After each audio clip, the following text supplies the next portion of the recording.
Welcome, everybody, to episode number 28 called Armyzonian. A little play on words if you know where Gary works and if you know that he was in the Army.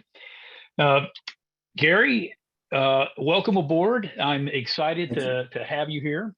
And just for folks, I'm going to go over just a brief interview of Gary. Gary, now, am I getting this right, Gary? Is it Steensgard? Perfect. Awesome. Perfect. Yeah. In fact, I should have you alongside me to give other people lessons. I actually got called Steinbrenner one time, and I'm like, oh, you're not even trying. But yeah, you said it perfect. Cool. Yeah, I actually went as far as to underline teens, so I would make sure I didn't say stems. So anyhow. Perfect. Yeah. Well, hey, Gary served in the United States Army. He was in human resources, ops, and recruiting, had a very successful career in the Army. And then since transitioning, he's progressed in the HR field and a number of different companies, different opportunities. He's currently serving as a senior human resource business partner with Amazon. Gary has a Bachelor of Applied Sciences and a Master's of Human Performance Improvement from the University of Arkansas. So he has both degrees from that university. Gary, welcome aboard to What's Next Beyond Service. Yeah. So let's do this, Gary. We're going to talk about a couple things. We'll talk about your military background. Then we're going to transition into your transition from service and talk about a number of issues there. We'll talk about what you're currently doing in the HR field, your life after the military. And then we'll get into some of the volunteering aspects of your life, the good work you're doing in helping others who are transitioning from service too, which is another reason why I wanted to have you on here. That's what the show is all about. So with that, again, welcome aboard, Gary. And let's chat a bit about your background. If you want to get into some of it prior to the military, whatever you think's germane. And let's talk about the great service that you gave our country in the Army. Well, oddly enough, after high school, I went to college and I played soccer and I majored in chasing soccer balls and chasing deer. I was good at both, but not good enough at either to make a living doing it. So I was sort of a late bloomer coming into the Army. I played softball with an Army recruiter, and picture this: long hair, probably may or may not have experimented with marijuana, but the guy comes to me and he says, hey, you ought to think about joining the Army. And being an Air Force brat, my dad was an Army Air Corps / Air Force pilot. I always had a kind of an ancillary interest in the military, but I just didn't think I could handle the structure.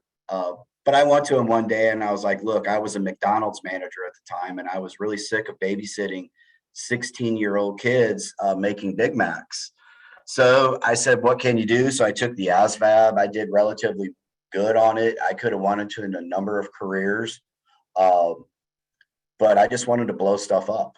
I didn't want to do anything that really challenged me mentally. I wanted to see what I was made of physically, and I've always been sort of like enamored with explosions. Don't ask me why. Red, green, colorblind, I couldn't go into EOD, so they put me into field artillery, which ironically our two main colors are red and green. Don't ask me why, but I could do that. And at that point, I was like, okay, Gary, just don't try to figure out the Army, just go with it. Well, prior to 9/11, I put in a drill sergeant request, and the Army, in their infinite wisdom, said, hey, this guy wants a different career path. Let's put him in recruiting. A far cry from drill sergeant land. I got into recruiting and I really enjoyed it. I enjoyed the metrics that were behind it. I enjoyed having goals to drive for. And I dang sure enjoyed it more than fighting Krasnovians out at NTC at Fort Irwin, California, once a year. Again, this is before the global war on terror.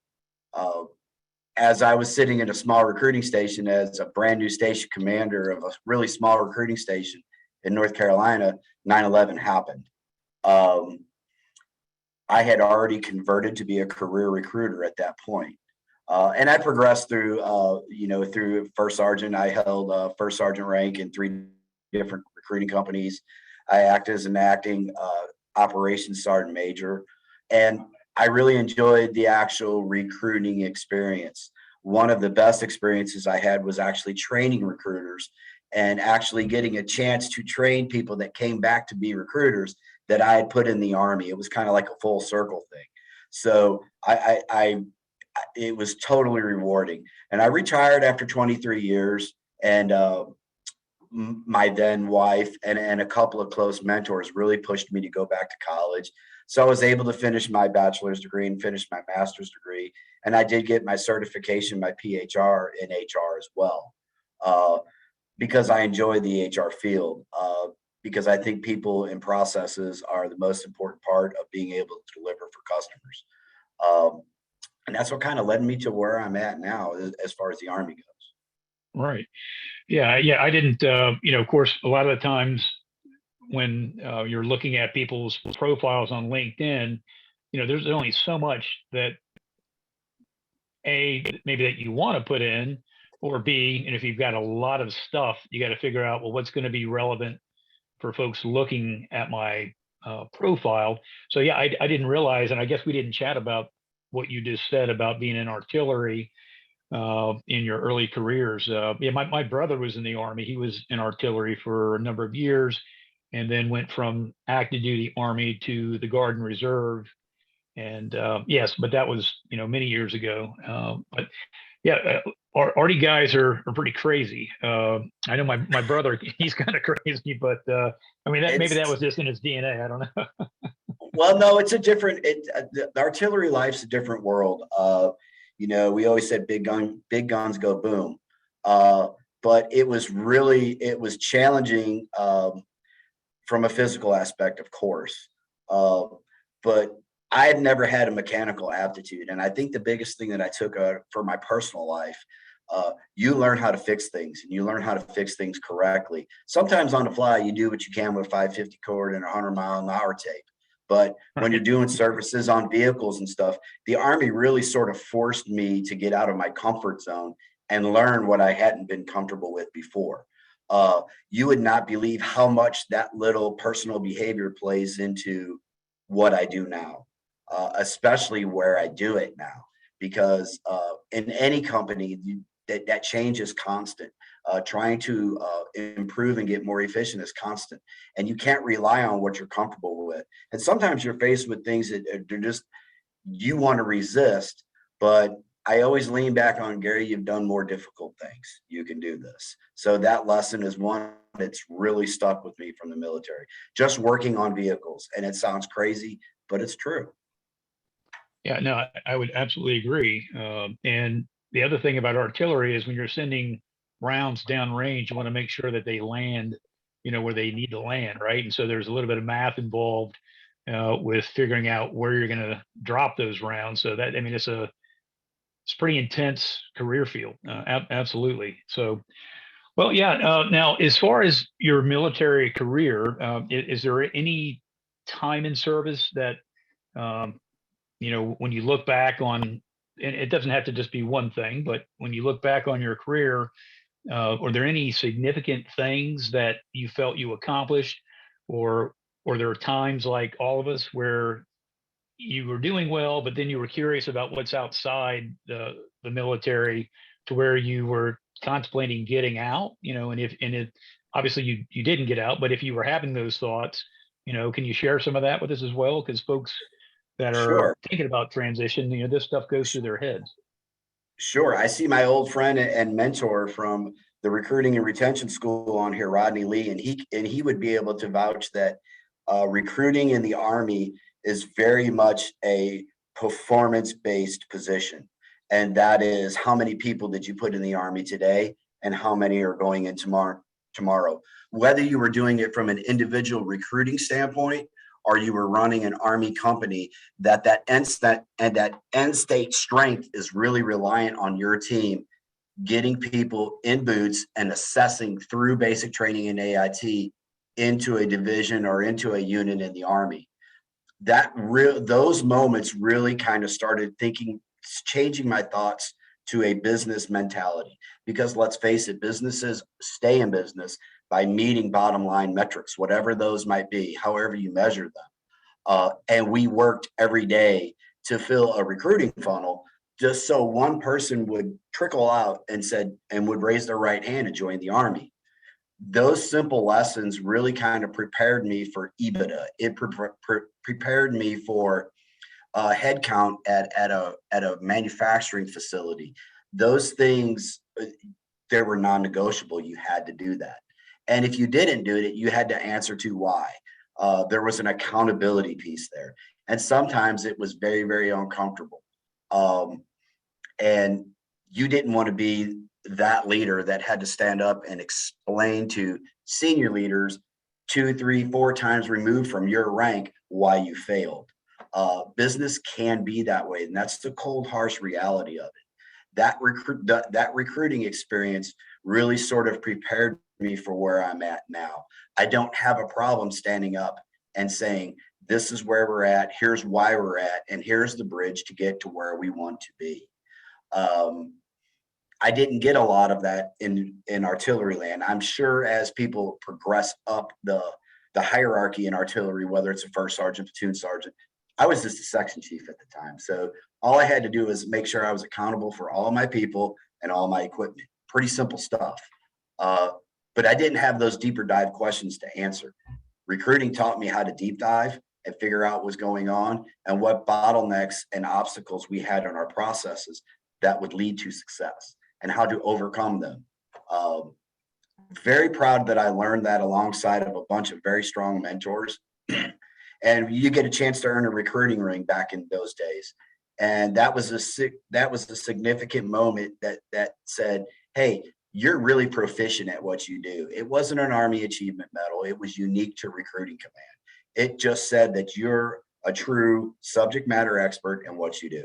I'll always cherish that. I still have that. It's one of the few things I display at my home that has anything to do with the Army, because I know the blood, sweat, and tears that went behind that, the early morning drives to MEPS and sitting on somebody's couch in their living room and telling them that their son or daughter was going to be okay because they were joining the greatest organization in the world. Learning how to have those difficult conversations and being accountable for my actions is the biggest thing that I took from Recruiting Command in the Army, for sure. Absolutely. That's fantastic. I mean, everything you said rather, absolutely resonates, and it is a business. I mean, that is the business end of the military. Because if you don't have people in an organization, then you don't have an organization. You've got a mission, you've got all these different occupational positions that you have to fill. And getting the right folks and getting them assigned to the right jobs, and just continuing to bring those folks in. If it's a sales function, right? If you're not selling, you're going to go broke, and it's absolutely a balance too. It's a numbers game, but then you also, as I said, you want to make sure you've got the right folks coming in, because there are jobs that need certain skills and talents. Now, some of that is obviously developed through the education and training pipeline as they get placed. But yeah, I mean, all organizations have to understand what you just said. And the sooner you can learn that in service, military service, it makes your transition to understanding how the business part of our civilian society works. And so then you're better enabled to go into a position, whether it's HR or whatever you wind up deciding to do. And so that's good stuff. Now, Gary, let's talk about your transition from military.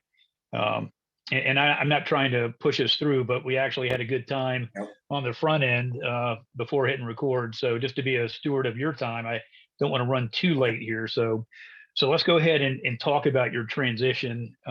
Everyone transitions from the military, folks that served. Some folks have a full career, 20, 30 years. Others do one stint and they move on. So that's part of what makes transition different, right? But it's a very personal thing. So if you can share with us your story of transition, if you can walk us through, what you did, how you went about it, when you started preparing for it. Was it something that you had planned out? Was it something that you decided, I'm just ready to go? All these things happen with people as they're thinking about when they're going to transition. So if you can share with us, Sure. what you did and any metrics that you established along the way. You talk about metrics and how important they are, and then other organizations that you look to, maybe other people that you look to that help point you in the right direction, folks who have mentored you through that successful transition.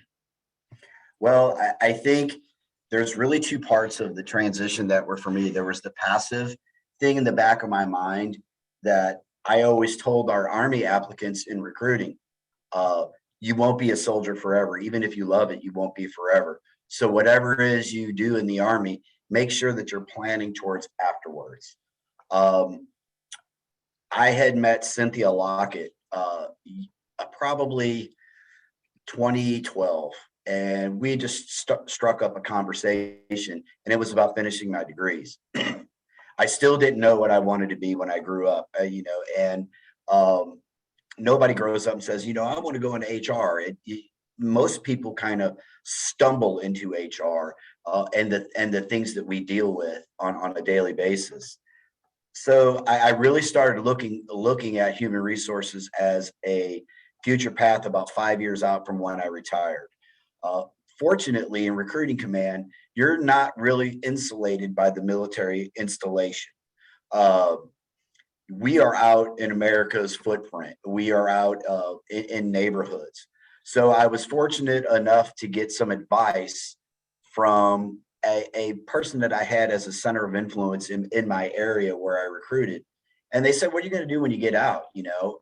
And they had talked to me about being an operations manager in manufacturing. I was always attracted to manufacturing because my dad worked at McDonnell Douglas. And once a year, we got to go there and see F-15s being made. And I was amazed. Yeah, that's cool. It really was. But I was really attracted to manufacturing, excuse me, and distribution simply because there's an output. There's a tangible output. Much like recruiting, where the tangible output is the successful enlistment of a young man or young woman joining the military, manufacturing had that as well. So I got to meet several people at a manufacturing facility, and I was like, this is really interesting. And I like people, and I like improving cultures where people work. So HR really just became a natural way I just gravitated towards it. Simultaneously working on my master's, I started working on my certification.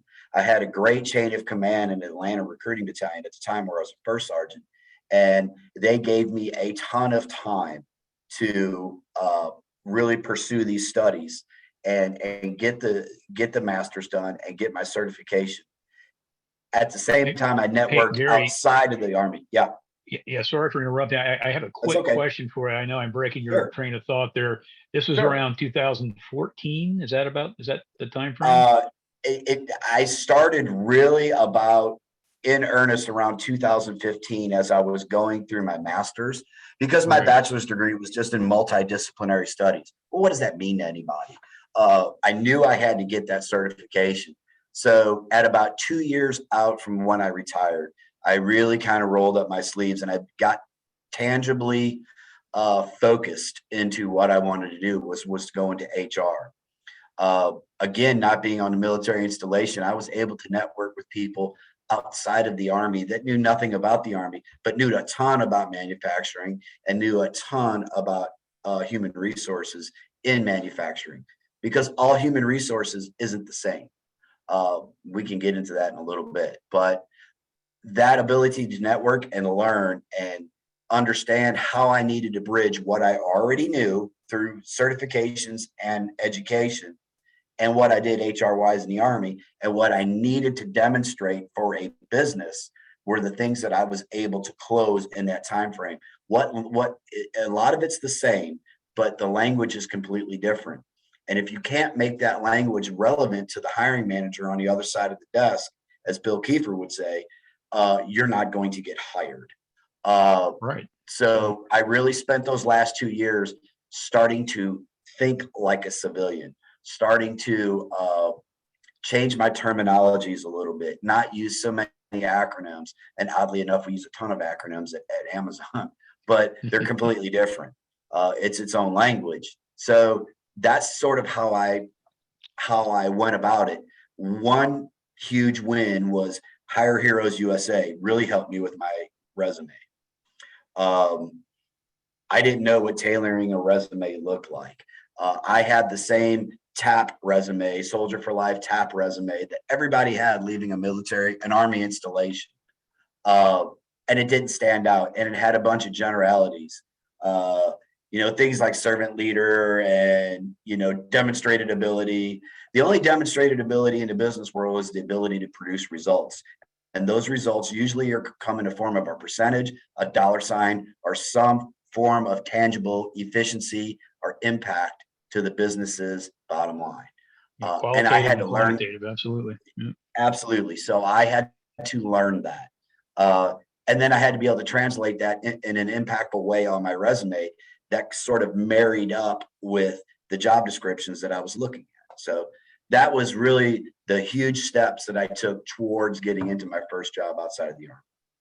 Right. And that last bit of information that you shared, for folks that have been out for a while and, are doing whatever they're doing in their civilian capacity, that becomes things that's, oh yeah, but when you haven't done it, you don't know what you don't know, and you make assumptions, right? And I always, when it comes to the resume thing, I mean, you're right. And how many folks that served have even sat down and written a resume? Because a lot of folks go right from high school into the military or from college into the military, and they've never really put any time, thought, effort into what a resume.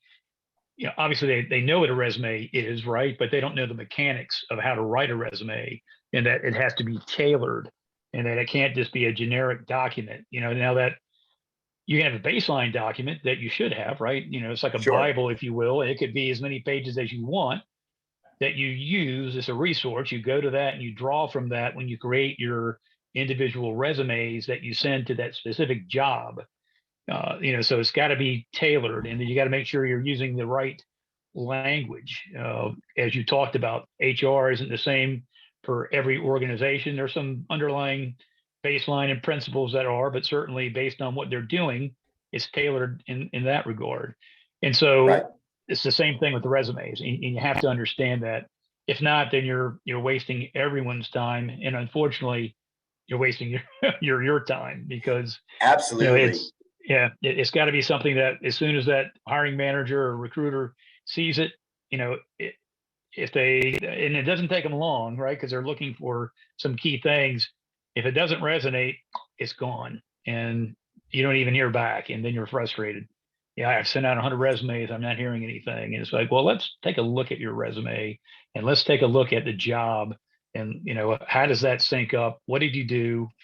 So yeah, without going down the very deep hole of resumes, I think what you said is gold there, because a lot of folks just don't know that. They think, well, I can. Some folks think, well, I can write well. Well, that's a good start, but you have to kind of have the Rosetta Stone too, to understand 100%. how to target that good writing. And some people 100%. pay, right? Some people pay. I'm not really an advocate for putting a whole lot of money into resume writing. I think there are probably folks that you can connect with that do it well, rather, and can assist. But then again, I guess it depends on what you're looking to do in terms of whether you want to put money into a resume. I just always caution people that they make sure that if they're going to pay for any kind of resume service, that they really research who it is they're going to give their money to. So absolutely. And I always tell people, and I think if anybody asks me the quote that defines my life, I always tell them, if it's stupid but it works, it isn't stupid. So for me, I would probably, like, if I was going for a federal position, because we all know the federal resume is a tricky thing, right? It is completely different than what I would send to Amazon, than what I would send to Google. I may pay somebody for that because I know it has to be just a certain way. A business resume, a regular civilian resume, I always, and I'm by no means an expert, I always tell people to key on the what and the action verb attached to it. Does this, what? And what is the expectation married with that what? Led, drove, achieved, and quantify it, make it impactful. Because I hate doing resumes. I love reading resumes because I like seeing what people accomplished and how they can impact our organization.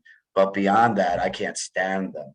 I don't want to ever do my own again, but I know I'm going to have to. I'm going to have to update mine if I want to go up in the current organization I'm in. I'm going to have to be able to tell my story at least somewhat on paper, just so I can get in front of them and really kind of deep dive that story and tell them how I can impact their team. Right. And I've never run across anyone that will say, "Oh, I love writing resumes." It's always it's a painful thing, and it's It time is. consuming, and it's a bit nerve wracking, right? Because you want to have your best foot forward, and so you know you don't want any mistakes. I mean, and you got to have other folks look at it too, right? I mean, it's just like when you were in school. If you're writing something, have someone proofread it. Right now, Right. they don't have to be a rocket scientist, but if you can have someone that's in that industry look at it, that's good because they want to make sure that it fits to, again, the job. But there's also grammar mistakes or things that when you're in love with your resume, you're not going to necessarily see it, right? And yeah, it is nerve wracking at times. It is. But the comment that I was making about whether you hire somebody or not, probably as depending on, again, what position you're looking for, and maybe the more senior you become, maybe that's when that's money well spent.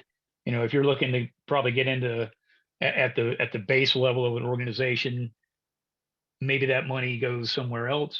But everyone has a decision to make. So Sure. There and the last thing I'll say about those, there's so much more support out here for the transitioning veteran versus just when I retired in 2015. 2015 feels like a lifetime ago. It was 7 years yeah, ago. But the wealth of information, it's almost too much. But there's so many good people and organizations out there willing to assist. People ask me pretty frequently, "Hey, can you look at my resume?" Mm, I can look at it, but send me the job description that you're using for it too. Very seldom do they send me both. Because at that point I can kind of at least semi critique it and say, they're asking for this. It's the first thing they're asking for, and yet you don't address it. It's the that's second a thing great point. That's fantastic. they're asking for, and you don't address it. It's the third thing they're asking for, then you don't address it. If you don't get X percentage of match between resume and job description, you've put yourself behind the 8 ball. So those things have to go together. And if you don't, you are literally spraying and praying, and that's just not a really great method, in my opinion. No, I think you nailed that. And you're actually the first person. I've been doing this for a while. You're actually the first person that's ever told me that you do that. Meaning, when someone says, "Hey, can you look at my resume?" You ask for the golden ticket. Well, let me see what you're looking to do, because you're right. I mean, you're just kind of, if you don't know what the end state is, what does the job description look like? Because it absolutely has to tailor that. You have to be answering what they're looking for, and you got to be using some of their keywords, in your resume too, because some of it's automated and it's going to go through and look, so there's an art and a science to this. And the sooner you kind of understand that, start figuring out, and then talking to good folks like you. That's why mentors are so important, as we are I mean, they're important in life anyhow, but Sure. transition mentors are huge because they can be the difference between spinning your wheels and lost time, and yeah, I'm glad you said that, because I've never, and again, in my discussions, I never had anyone say that. And I'm going to start making sure that folks who are volunteering their time in this capacity, that, hey, I had a great interview with a guy named Gary, and this is what he said. If you're not doing that, you should probably consider offering that too. Now, you got to be careful. You only have so much time in the day, and you can't help everybody, right? And it takes time. No, that's true. But I That's think if true. you care, and you want to help, then that's that you're up in the ante there for a better outcome with that person. So that's good. And I appreciate that you talked about, the timing of your retirement and then the environment that is today's environment. Yeah, I retired in 2012, and there wasn't a whole lot going on like there No, is now. The veteran service organizations, there's more in terms of nonprofits where folks are, facing inward to help receive folks into the community of veterans. And hey, here's how you do this, and it's not all this job related. It's helping in other areas where veterans need assistance, right? So there's, and you said 100%. it, there's so much out there. It's a bit overwhelming. And my previous interview with Scott Forbes, he said the same thing. He figured it out, right? He had good mentors, and he made decisions on which programs he would take part in. But he said it was very hard trying to delineate, okay, who's on what base, what are they doing? How much time does it take to go through this? What's the end state of that program? So yeah, it's a double-edged sword. I mean, it's better certainly than when us older guys got out. But now looking at that, you said you went. Who did you say you went? Vets, I went through Hire Heroes USA, Higher Heroes. Yeah. and Daniel Coleman was my mentor that was assigned to me and helped me through my resume and cover letters and forced me to do mock interviews. And here's why that was important. As a recruiter, and again, Rodney will tell you, we sort of talked for a living. I'd like to think I was a good listener, but we always thought that we could tell a story well. So I wasn't really worried about the interviews. But I was telling stories that didn't resonate with the person who was sitting across the desk from me. The mock interviews taught me how to know who I'm speaking to, know what they're looking for, carry that job description into the interview, and be able to speak with impactful stories towards those bullet points in the job description. I was just telling people how great I was, which wasn't true. And that early transition period really gave me a couple slices of humble pie. But those mock interviews and the tough feedback that I got from those really set me up for success with my first position and really subsequent positions, because that always really kind of stuck in the back of that mental Rolodex. Make sure that you're telling relevant, impactful stories. Those Right. two keys have to be there, or it's just two people talking. Right. You need more than that.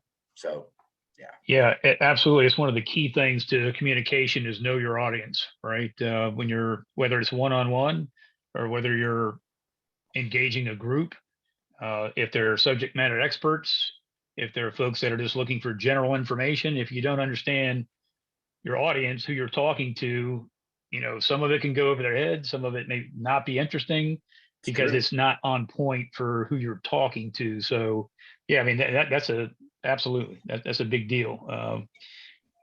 So, in your transition, how many years or how much time went by between when you, not necessarily when you retired, but if you did you take any leave at the end of your retirement, or did you work to the last day? I started at my first job at a company named Meritor. We made truck axles for Peterbilt, Kenworth. I didn't even know such an industry existed. So until Right. like you said earlier, you don't know what you don't know. Exposure creates knowledge, in my experience. But that was my first position. And I started working while I was on terminal leave. That whole double dip thing. I was like, I'm going to be rich, Yeah. Yeah. So those last 30 days where I was still waiting to, officially retire, I had started at Meritor. Wow. And I was an HR supervisor, and I didn't supervise anybody. I was the HR at this building. We had 80 employees.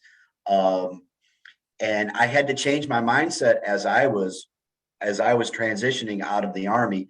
I thought I was at least a regional HR manager. When I got into the manufacturing world, I was very fortunate that I started out as an HR supervisor. because I had to learn things that I had never dealt with in the Army. And that's a whole different episode as far as HR goes, but there were huge gaps. So I was drinking through that fire hose for those first 6 months, but I learned so much. And I always caution people, know what you know and know what your gaps are, and be careful about how much of the elephant that you take a bite of on that first position, because it can be a lot. Right. There was no way that I could do what I do right now for Amazon without that experience and knowing how to deal with civilian employees and the laws associated with those, both state and federal, rules and regulations of the company, language of the company, what leave policies look like, payroll, the whole gamut of everything that is HR. I had to learn. Just because you take a certification and you pass it doesn't mean you know it. It means you are able to learn something and regurgitate that information on a test. It doesn't mean you have any practical application of that knowledge. And if you think that certification says that you do, there's a few out there. For example, lean. If you have a black belt in lean, you did a project, a real world project that had real world impact. If you didn't do that, you didn't get a black belt. But a PHR, you worked in HR, but eventually that knowledge is going to come to light. What do you know about the stuff that's contained in that certification?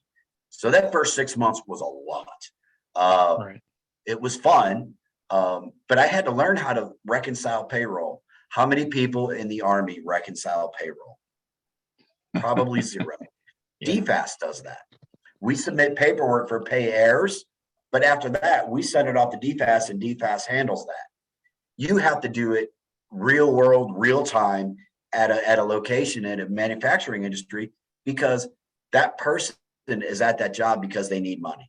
Most people don't go into manufacturing because they love it. They go into manufacturing because it's a means to an end to keep a roof over their head.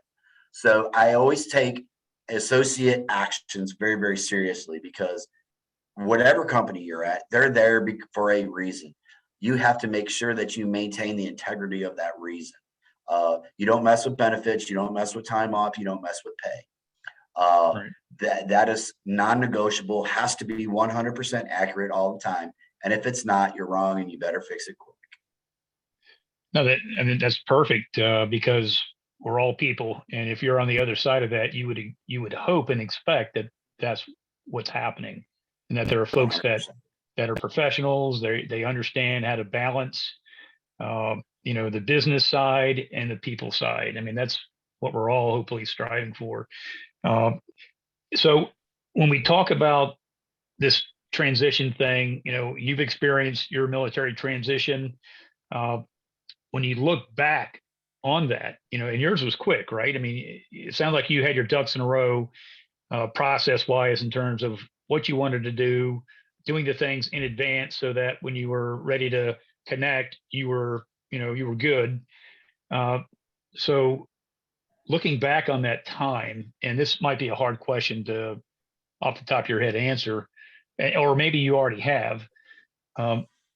If there was one or two pieces of advice that you could give to somebody who's about to transition that you think is a home run, what would that be?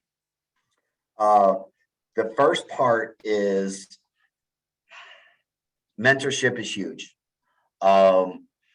Get with people, maybe not just one, maybe several from several sectors, somebody that has successfully transitioned. Because here's the thing, there is no one way. There's many ways. My way may not be your way. There's a lot of people, and I'm very active on LinkedIn, and there's many people out there, including those I highly respect, simply because I've watched their journey, and I truly respect them. But many are in archaic mindsets that this is the way. There are tried and true methodologies that will improve your probability of ending at XYZ position. But there are so many different ways to go about getting to where you want to be. So the more bandwidth you have as far in terms of types of mentors and approaches to those mentorships is really huge. The second bit of advice I would say is, in the military, we are all taught we. When our team succeeds, it's because of them. When our team fails, it's because of me. When you go into the real world, you have to learn that razor's edge, somewhat of an art of self-promotion. And that can really slip into ego really bad, or the other end is total humility. I didn't do it, my team did it. You've got to find that happy medium to be able to tell your stories. What was your role in that team's success? Because those stories are the ones that get you promoted. Again, it's not the certs, it's not the degrees. Those get you in the door for the interview. Those stories of your success really have to tell the hiring manager why I should bring Gary onto the team. Why should I hire him? What is he going to do for this team? Is it going to take long? What's his learning curve going to look like? How impactful will he be, and how fast will it be? Those stories about you will sell that hiring manager on whether they should hire you or not. Yeah, Gary, that's tremendous, and I think you're hitting pay dirt with both of those. And from my experience, I retired as a lieutenant colonel. I'm educated, been around the world, blah blah blah.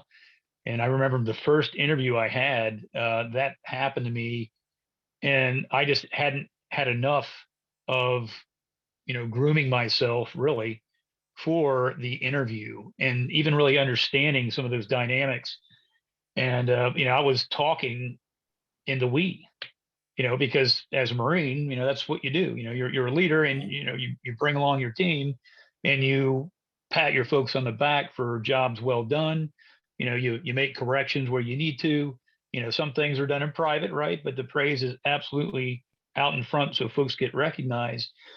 And I remember, 100%. in the interview, I thought I was just hitting it. And then the gal that was interviewing me, she said, "No, that's all really good. That's, but let me rephrase this, and hello." She was getting to, "That's great, Yep. but tell me about True. you. What did you do?" And it's like, that's tough. The humility part, because we're not used to talking about ourselves. Now, some folks have no problem talking about themselves, and whatever. Then that's the balance part that you were talking about, right? But yeah, I learned it the hard way, and later on, I was like, holy smokes, I should have been better than that, in that I should have understood going in what that balance was and how to artfully apply that. Yeah, hey, I'm a team player, but I can also do these things, and this is what I'll bring to your organization. And that's something that you're going to have to learn. Some folks maybe are better geared for that stuff too, and it depends on what you did in the military, right? If you're sending rounds down range most of your life in the military, you're not talking to folks outside of that community much. Probably the folks that you're talking to are your loggies. You're probably talking to them maybe more than you're talking to other folks, because you need stuff. And so those folks that are in logistics, they talk probably a lot with folks outside of the Marine Corps or whatever their service is, It and could they're be also vendors. It could talking. be, yep. Yes, absolutely. That's where I was going. Yeah, absolutely. Yep. So, yeah, it's, you're who you are, from your experience, and learning those two things. Those are great comments. So, well, let's do this. Let's kind of shift, because we're at about it's 11:56. So we started late, but again, to make sure we're good on time here. You've had a number of positions since leaving the military. They've all been HR, and you've progressed along. And so now you're with Amazon, as we mentioned earlier. I don't know how much you can talk about Amazon, but if Sure, there's I some can. things that you want to share with us that you feel are important in terms of how you connected with Amazon, and then even some of the things that you're doing now. Well, First, I'll say I'm very, very fortunate to be part of this organization.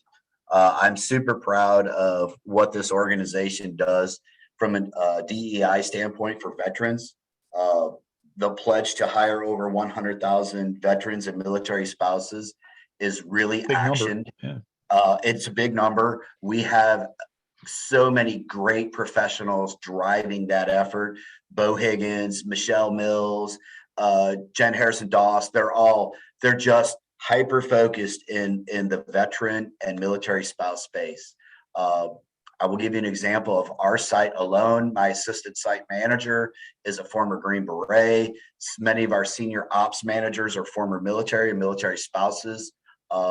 And they do well at Amazon because Amazon, it's to keep the lights on, we have expectations that we have to meet. So again, that parallel between where I was at Recruiting Command and what success looked like is very, very similar to what Amazon is to me today. There are benchmarks that you have to hit for what success equals. Showing up is not enough. You have to drive towards improvement while living our leadership principles. Our leadership principles are very much aligned to what the military is. Deep dive, disagree and recommit, deliver results, bias for action. Those things that we have in the Army, really, you have to do those to be successful as a leader or just really as a soldier in the military. So it kind of resonated with me as a company. They take very good care of us. I'm fully resourced. If I need something to take care of my associates, they really go above and beyond helping me get what I need. Of course, I have to develop a business case. We don't spend money just to spend money. I have to prove what the end state of this resource expenditure is going to be. And I have to deliver. Again, deliver results is one of our driving principles. But it all centers around customer obsession. My associates are my customers. I don't want to say I don't care about grandma getting her package on her front porch because that's how we make money as a company. But what I do care about is the people that ensure that grandma gets that package. Those are my customers. And I work every day to try to drive towards a culture where they probably won't wake up in the morning and say, woohoo, I get to go deliver packages. No, but if I can get them to the point to where I'm coming into a place that values my opinion, that compensates me well, that treats me well. I'm okay about going to work today. Scott, that's a win. Yes. Because regardless of what you read on LinkedIn, if you work your passion, you never work a day in your life. I love HR. Brother, I'm telling you, I work and I work hard. And some of the conversations that we have in HR with our associates are really just are mind blowing, good and bad. So I really come in every day with the focus of making the lives of those around me better. And as a business partner, supporting operations, finance, logistics, RME, which is our maintenance folks and engineers, safety, supporting them from a people operations standpoint. What do they need? Is it a training program? Is it compliance training? Is it,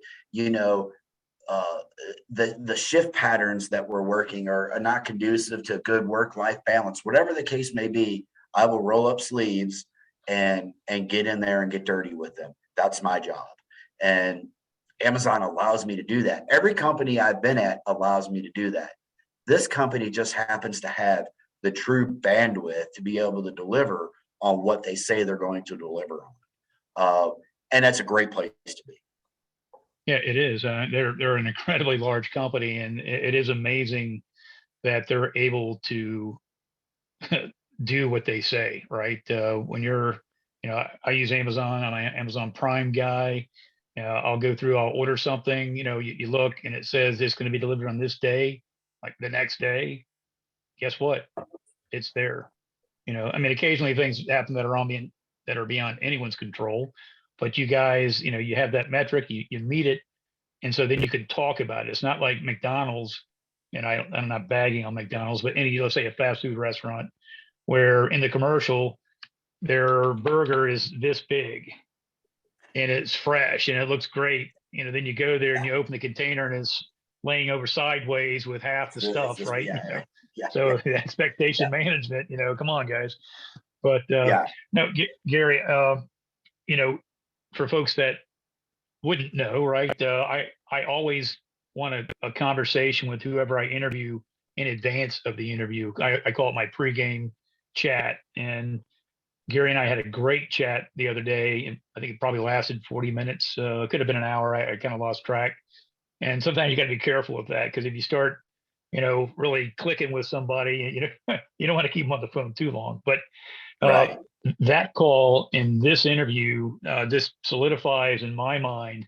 I would love to work with you. I'm sure a lot of folks would too, based on what they heard today Thank you. and how you do things. You make the organization better. It's nice that you want folks to enjoy where they work, and you do everything you can to help towards that end. So I want to quickly shift because we are, kind of coming to the end of our time here. Just briefly, if you can, volunteering. I know that you're in the Yeah. volunteering. You're currently a member of the VFW, so you're involved there. And then it looks like you're also the HR EHS advisory veteran support for vets to industry. Uh, Anything you want to tell us about either of those two organizations? It, in full disclosure, I since coming to Amazon, Amazon it keeps me busy. Uh, Sure. I do more from a standpoint where, hey, if you want to learn about HR, people will tag me, and I will do more one-on-ones.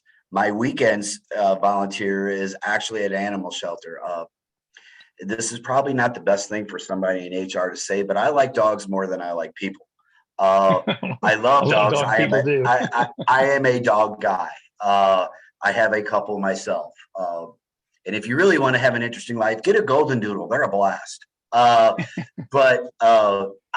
love animals, so I spend a lot of time volunteering at a no-kill shelter locally. Um, it's really a passion of mine, and if it paid the bills, Scott, I tell you, that's what I would do for a living. So a lot of what I do HR wise is to support. I don't live to work; I work to live, and I know that's a little cliche, but I love to draw. I love going to rock concerts. I'm a metalhead. I Gosh. love working with dogs. I love getting my ink. All that stuff has a cost attached to it. So I have to work and I have to work well to be able to afford that. Now I've got a fiance. She does not have expensive taste like I do. And she's teaching me the art of self frugality. I'm getting there, but I'm not quite there yet. I just have toys that I like to buy. Uh, so as far as volunteering, I like going on to the vets to industry mixers and networking events because I see so many success stories that come out of there. Their organization is truly incredible. Brian Arrington and Bruce Thompson and the team over there have just done fantastic work in such a short period of time of being able to really kind of guide veterans through and mil spouses through what networking is and how it works and how you can really leverage it to get results through relationships. Mhm. And it's fantastic. So I pop in there just so I can answer questions about HR. How did I get there? My path it may be not your path and your results may vary. I do use disclaimers because I don't pretend to be a SME at what the transition is. But I can tell people the mistakes I made. I can tell people the successes I had, and they can wash, rinse, and repeat as necessary as they see fit in their world. Right. No, that's tremendous. And I've heard nothing but goodness about vets to industry. I haven't heard anyone come back and say, "Oh my God," it's always been very constructive. It's always been, this is a fantastic tool for helping folks. And just like, what you said, in fact, Scott Forbes last week talked about uh, the mock interviews and, the just meeting and talking with all those people. It helps you, to understand what that's about, and it makes it a little easier through doing, right? Because the more you do, the easier it becomes. And so, yeah, that's good stuff. I've got Thanks to, for I want to interject one thing too, that I really sure. haven't added to all this. The mentoring, the being mentored by experts and the networking, it should be fun. Uh, and really, last night I was at an event at Fort Campbell, drove up to Fort Campbell from Nashville, and just had a wonderful time. Just meeting people that I've been connected with for so long in LinkedIn, and just having laughs and sharing stories and really kind of being reconnected. We all have a shared bond. We all come from different backgrounds to share blood, sweat, and tears in our military efforts, both as the service member and the military spouse. We have shared experiences. Those shared experiences to me bridge differences, and really make us each other's advocate. And if we don't do that, and if we don't assist, we've really lost the point of why we did what we did. So and it's fun, and selfishly, it feels good to give back. And that's just an Absolutely. honest assessment. It just feels good to give back. And Yeah. when you can, I strongly suggest for people to do so, because it's one of the most rewarding things, just to get an honest thank you. Dude, you saved me. I was lost. You pointed me in, you got me true north again, and I appreciate it. That's huge, and that's it, that's why I do it, Yes. because people need it. Gary, again, you're hitting pay dirt. Purpose, purpose. How many folks leave the military and, they're looking for that? Are you going to have the same great unit in a company outside of the military? No, it's not going to be the same, right? The brotherhood and sisterhood, and it's hard to find. Doesn't mean it's not out there, but it's virtually impossible to replicate, what we have, uh, people wise in the military. And the organizations that can do that, that's tremendous. But the part that you just talked about, the feeling that you get when you help a brother or a sister, and it doesn't have to just be job related, right? It could be No, a whole line of things, to where if you just take the time and avail yourself to listening and giving constructive advice, again, sometimes it's listening, other times it's helping them through whatever that means. Man, the feeling you get when you see that you're making a difference in someone's life is almost too hard to describe. And I think you did a great job, with that why for you, in terms of why you're volunteering, and you're helping people, and we need more folks that have that bandwidth. So yeah, thank you for that.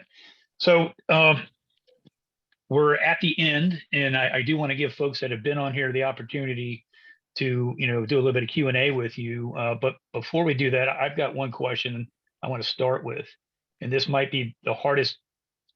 I don't know. We'll see. It could be the hardest question that you faced, even in interviewing. So, are you ready for the question? I am. Who's the best drummer in the history of music? Oh, that is the easiest question I will ever answer. Uh, God rest his soul. Although he was rather agnostic, so I don't know if he would appreciate that or not. But it was the drummer of the progressive rock band Rush, and his name was Neil Peart. Canadian born, lived and grew up outside of Toronto. By far, to me, the greatest rock and roll drummer of all time. He would say he wasn't. And some would argue John Bonham, Buddy Rich, Stuart Copeland, the Lars Ulrich, depending on what All good names. genre, whatever genre you're in. But for me, nobody touches. I love you, brother. I feel the same way. Yeah, obviously that was an easy pass for you, but that sounded good It at was the that was a softball. Yeah, but you nailed it. That, I think that was a great answer. I just, it's funny, you post occasionally about Rush. I remember a couple months ago, it was on a weekend. I don't remember exactly, what it was that you said, but it made me take pause and realizing that, hey, there's other things in life that we need to remember, give us joy in our life. And music is certainly part of that. And I went back because I had a friend of mine that loved Rush. He got me into Rush. And I remember going back and being in, he had a sports car, and we were just cruising down a country road, top down, wind in your hair, Red Barchetta's playing. And man, I feel that through my body, just the tingling sensation of life and being a young guy, and just, the world is out there for you, and understanding the love of family, and, the history and all those rich things that make us who we are. Music is a part of our life. And that just happened to be a day to where, man, that really hit. And it was, I needed to hear that, and I didn't even know I did. And so I listened to Rush for hours that day. I tell people all the time, I've been through divorces, I've been through marriages, births, raising my children, career changes, graduations, funerals, weddings, high school. The one constant since 7th grade to this day has been my love of Rush, and being sort of the musical soundtrack of my life. Oddly enough, I think Prince is a close second for me, because I love Prince. I'm a huge Prince fan. But those two really, not a song can play where where it doesn't elicit a memory, good or bad. And I just think, like you said, if you find those passions, again, I work to live. One of the things I live for is music, live shows specifically. The smaller the venue, the better, because I just love seeing people with extraordinary talent.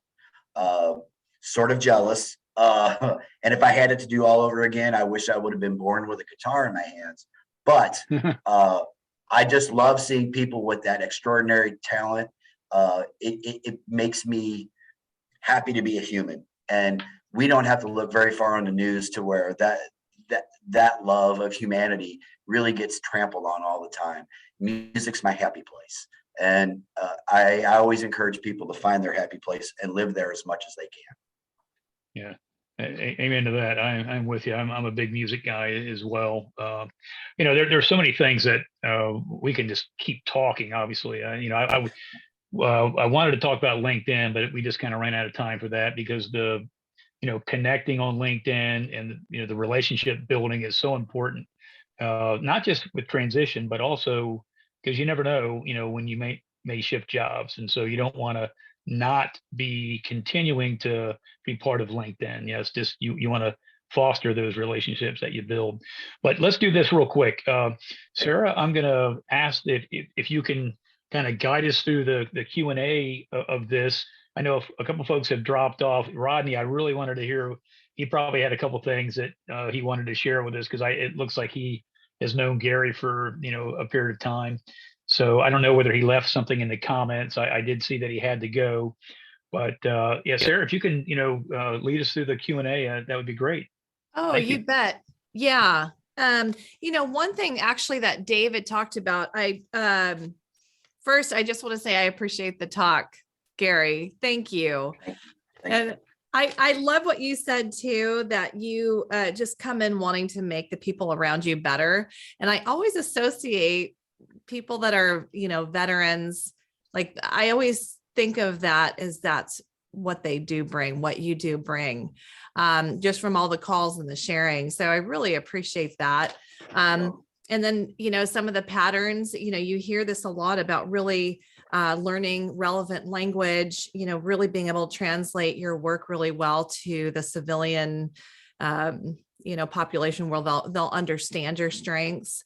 And then how you just talk about, really thinking ahead, really learning how to use relevant language to civilians, and just the networking, mentorship is huge. You talked about that. And I love too what you said about really learning the balance. It's so much we when we succeed, and me if we fail in the military, but just learning the balance of being able to self-promote a little bit. And so that was really interesting. So yeah, thank you so much. Does anybody else have any? Oh, also David said something too, which I've heard, is that, let me see, that with scanners for your resume, that they look for keywords and they'll spit out your resume if you don't have those keywords. So I would imagine that's something really good to find out also, like, what are those keywords for a resume? But anyway, that was, yeah, great conversation. Thank you. Yes, Sarah, I saw a couple of comments from David popping up, and the one about the knife, I thought he's got a good sense of humor. If you saw that, if not, I did. hands. I did. I chuckled. I was like, okay, I get it. That's not a joke. I actually have carried a pocket knife my whole life. It's ingrained into us to carry a pocket knife. And so I popped one out, cutting open an apple, and everybody's eyes just got like, it's so large. She went, "You need to really put that away." I'm like, "I'm cutting my apple. Like, relax." No, they were legitimately like very aggressive about, "You need to put that away. Don't ever show up with a knife in your pocket." And I'm like, "This is ridiculous." No, I was paranoid. Yeah. I was talking about It's considered a weapon. So are my bare hands, but Yeah, exactly. Quick story. A place I previously worked was kind of out in a rural area, and unfortunately, there was a workplace violence episode somewhere in the nation the day prior, and it was relatively violent. And unfortunately, there were some lives lost. So whenever that really kind of happens, it's kind of the impetus to have that talk again, do our emergency preparedness actions, have us prepared for every possible scenario that can happen at the workplace. So I'm having a discussion with our plant manager at the time. And I was like, well, an active shooter would just be the worst. And he just kind of looked at me and chuckled and said, the sign says no weapons allowed on premises, but you're probably in one of the safest buildings in America. And I was like, what do you mean? And he was like, there's nothing but hunters that work here. And it really kind of resonated because, those guys would leave work, especially on the overnight shift. They would leave work at 3 a.m. and go hunt. So he was like, Gary, you're probably okay. So it's funny how we always talk about diversity, and the obvious diversity, but the geographical diversity is really not discussed enough. And it's something that really interests me with workforce and workforce development. So yeah, it's no knives in the workplace. Can't have that. Yeah. Gary, we're probably about the same age. Where I went to school, people would pull up and they had gun racks in their truck, and their guns would be in the back of their truck, and they come back from school, out in the parking lot. Those guns are still there. It's just a different time. Yeah. Yeah. It's a different world, and we learn to adapt, right? I think that's one thing that we take with us from the military. The only thing constant is change, and you learn to adapt. And it is what it is. But yeah, no knives. We confiscate knives when people come through our scanners, and they get them when they go back out of the building. So yeah, even my little buck knife. One day I walked in with it, set the scanner off. I was like, really? But I got it back on the way out. Yeah. Yeah, it's good that you get it back. So, That's sir, true. did we have anyone else with questions? Some of those folks again may have left just due to time. So, Yeah. Anybody else have any comments or questions? Hey, Gary, it's David. Finally, Hey, David. in person. Nice to see you.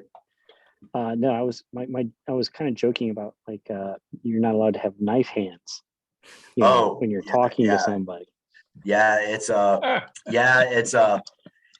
habit that I still find hard to break. Like when I'm leaving work, I don't always, but I often say, well, time pop smoke. And they're like, do what? It's time for me to get out. Or I'll tell somebody if I want them to stay where they're at, I'll say squat and hold. Us airborne guys, we know what that means, but nobody else does. Or if I'm doing some sort of training, I have a tendency to talk with my hands. That's my mom's Sicilian side of the family. I blame her still, but I have a tendency to go like this. And this is just not a good thing to do in the real world. So yeah, knife hands are not allowed. That's correct. that is Anybody else? funny. I don't see anybody unmuting. I think that's it, Scott. Okay, it looks like Terry's saying something here.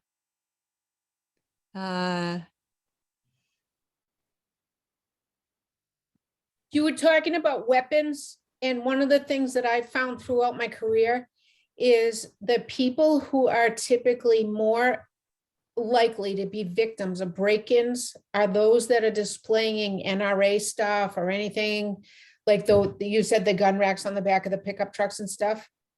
Those people in our area have always tend to be more victimized for break-ins to their houses. Yeah, advertising, I guess, right? Yep. Yeah. Yeah, but like we were saying, different times, right? Things have really, and not everywhere, but things have absolutely, changed in certain aspects of our life where, the boundary of civility and, crossing lines. I mean, whether it's our language, boy, that's really changed. And just what people feel comfortable doing. There are people that feel comfortable, stealing, walking into a store and just taking what they want and going, and they don't think twice about it. I mean, some folks may need it, and that's tough to be in that position.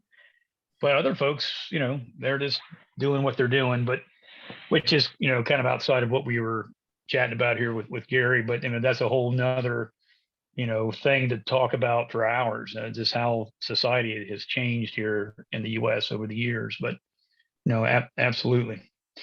Well, Gary, I know you've got things you need to probably transition, no pun intended, back into work-wise, and everyone else probably the same. I just want to reiterate, thank you for your time today, for coming on board and sharing your story. That's what we're doing here under the Power of Our Story, and my piece of it, which is these interviews here on What's Next Beyond Service. Thank everyone else for their time here. We had a good crowd today, and it's always, that's the other part of what makes this fun, right? Is you have folks that are interested in what's being discussed. So this will go out. It'll be published. I'll send you the recording. Anything you want to modify, awesome.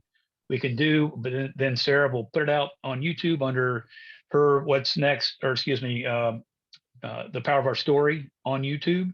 It'll be there for everyone to see. And then I'll also advertise that on LinkedIn with the link to the full interview. So that'll be coming in a few days. So, hey, thanks again. You guys have a great rest of your day and have a good weekend. Thanks, Gary. Y'all have a good rest of the week. Thank you, y'all. Have a good one. Take care. Cheers. Bye. Bye.